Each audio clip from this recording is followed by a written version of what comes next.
And with us for the next 30 minutes, I've been joined by the Labour member of the European Parliament, Mary Honeyball, and by UKIP's deputy leader and another MEP, Paul Nuttall. Welcome to you both. Let's take a look at one of those stories in more detail. This is the vote on mobile phone roaming charges. Now, for years, we've all complained about the astronomical cost of using your phone in Europe. Now, something's been done about it.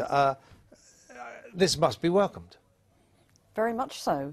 It's taken a long while. Yes, I remember I was on the committee when this was first introduced, and that was 6 or 7 years ago, and it had been considered for some long time before then.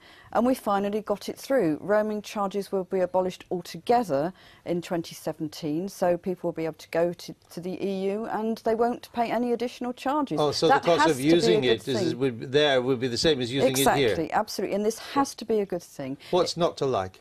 It's great for MEPs and it's great for jet setters and businessmen who travel regularly in Europe.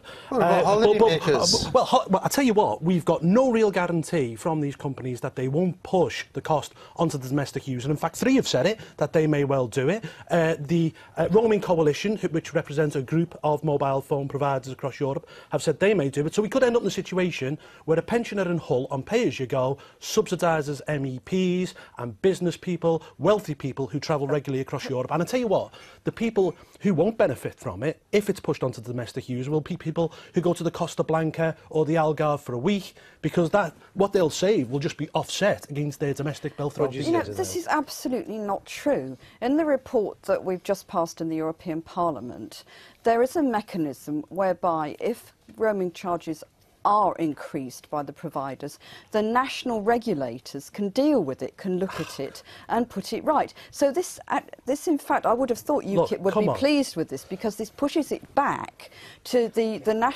each individual member state to make that decision. And I'm terribly surprised. I'm very, very surprised at UKIP's attitude. Because everybody has wanted this to happen. What you're saying. Everyone who travels regularly across Europe have wanted this to happen. I'm surprised that you being a Labour MEP that you're not standing up for working class people in this country. I was there in 2007. They told us what they were going to do. There is no guarantee that they won't push this onto the domestic user. I'm telling you what, there is, Paul, because that went through the report. But she says the national regulator will stop that from happening. Or has the power to do so. Oh, will they? Will they really? Look, they are.